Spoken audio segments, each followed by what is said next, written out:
Hello students, आज हम कर रहे हैं different scientist name. Different scientist name में जो सबसे पहले है हमारे सामने वो है सर एल्बर्ट आइंस्टाइन।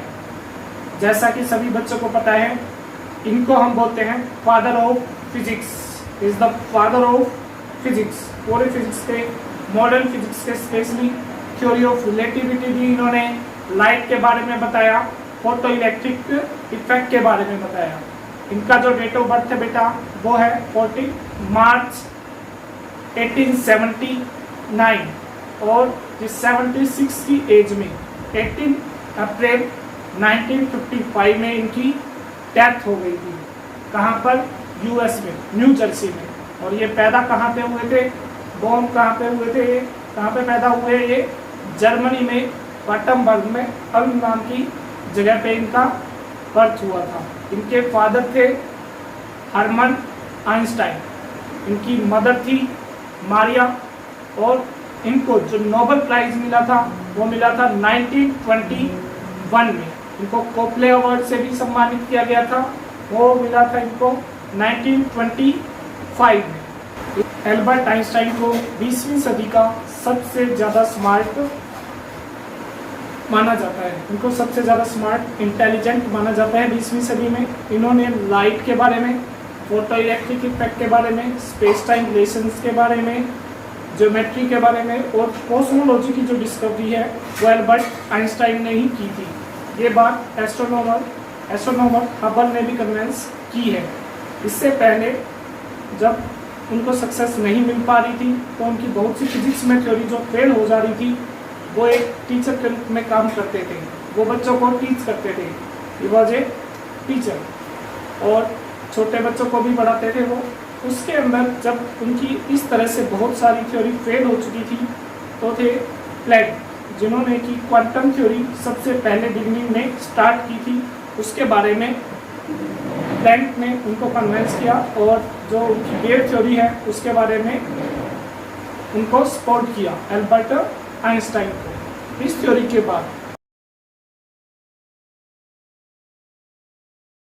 हेलो बच्चों, अब हम पढ़ेंगे न्यूटन के बारे में, सर इसाक न्यूटन के बारे में। सर इसाक न्यूटन जो है उसको हम फादर ऑफ फिजिक्स बोलते हैं। क्लासिकल मैकेनिक्स के फादर भी बोलते हैं उनको, क्योंकि जो हम +1 में जितना भी हम सिलेबस पढ़ते हैं, मोशन वगैरह, ये सारा बताया जाता है कि सर इसाक न्यूटन ने ही दिया था।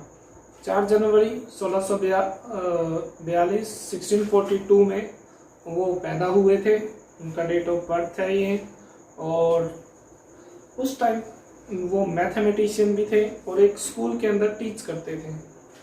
वो एक, जैसे ही उनके ऊपर एप्पल गिरा था तो उन्होंने ग्रेविटी के बारे में बताया था। इन्होंने ग्रेविटेशन के बारे में बताया है, मोशन के बारे में बताया है, मैथमेटिक्स में इन्होंने कैलकुलस के बारे में भी बताया है। इस तरह से जो पुरानी टाइम के जो सबसे बेस्ट जो साइंटिस्ट माने जाते हैं, साइंस में जो सबसे ज़्यादा इन्फ्लुएंस रहा है, सबसे पहले रहा है न्यूटन का, उसके बाद चलती थी मैक्सवेल थ्योरी, फिर उसके बाद चला है आइंस्टीन थ्योरी।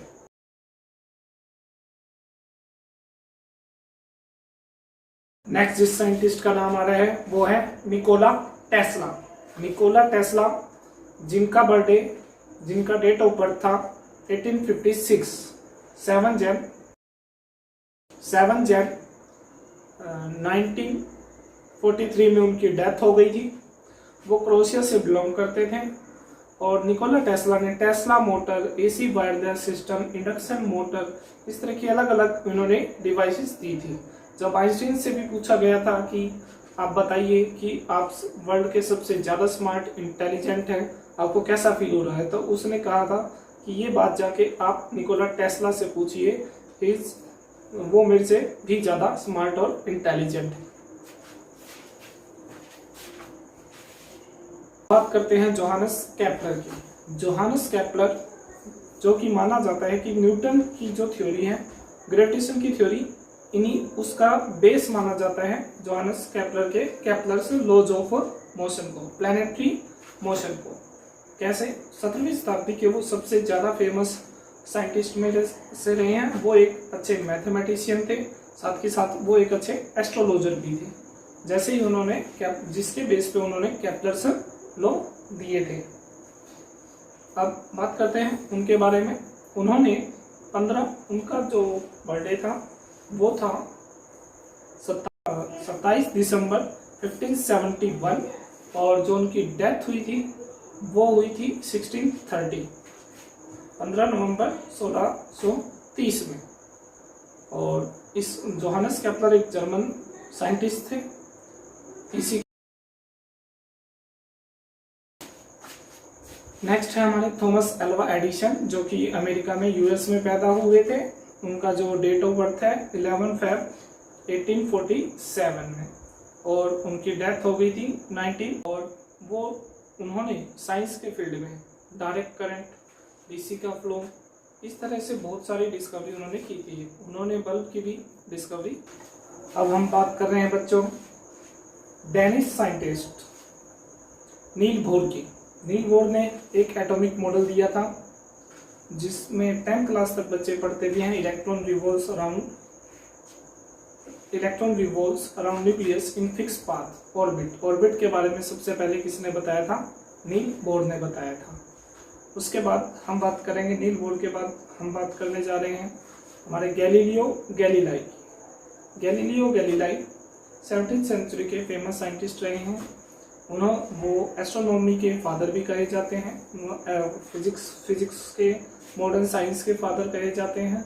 और जो हमारे गैलीलियो गैलीलाई है, इन्होंने टेलीस्कोप की डिस्कवरी की थी। बात कर रहे हैं हमारे नेक्स्ट साइंटिस्ट, जो नेक्स्ट फिजिकिस्ट थी हमारी Marie Curie. Yes, first lady, physics की ऐसी फर्स्ट लेडी जिन्होंने नोबेल प्राइज लिया और जो कि यूनिवर्सिटी ऑफ पेरिस में टीच भी करती थी। यूनिवर्सिटी ऑफ पेरिस में इससे पहले कोई भी फीमेल कैंडिडेट टीच नहीं करता था। मैरी क्यूरी ने रेडियो एक्टिविटी, रेडियम, पोलोनियम ऐसे रेडियो एक्टिव एलिमेंट्स की डिस्कवरी की थी। उनको 2 बार नोबेल प्राइज मिला है, एक तो फिजिक्स में और एक केमिस्ट्री में। ऐसा करने वाली वो फर्स्ट लेडी है। नेक्स्ट है हमारे माइकल फैराडे 1791 उनका बर्थडे ईयर है। और माइकल फैराडे ने फैराडे लॉज ऑफ इलेक्ट्रोमैग्नेटिज्म की डिस्कवरी की थी। इलेक्ट्रोमैग्नेटिज्म होता है इलेक्ट्रिसिटी और मैग्नेटिज्म का रिलेशन, किस तरह से मैग्नेटिक फील्ड से इलेक्ट्रिक करंट प्रोड्यूस।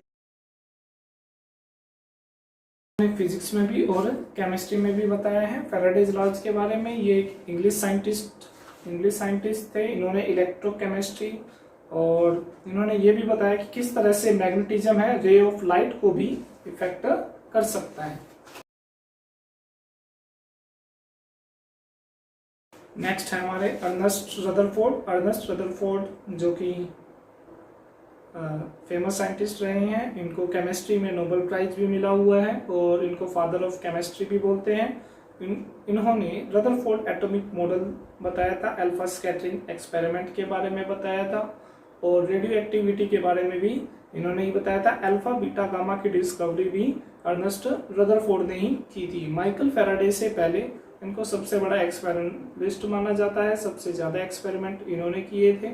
और प्रोटॉन की डिस्कवरी भी रदरफोर्ड। होमिज जहांगीर बाबा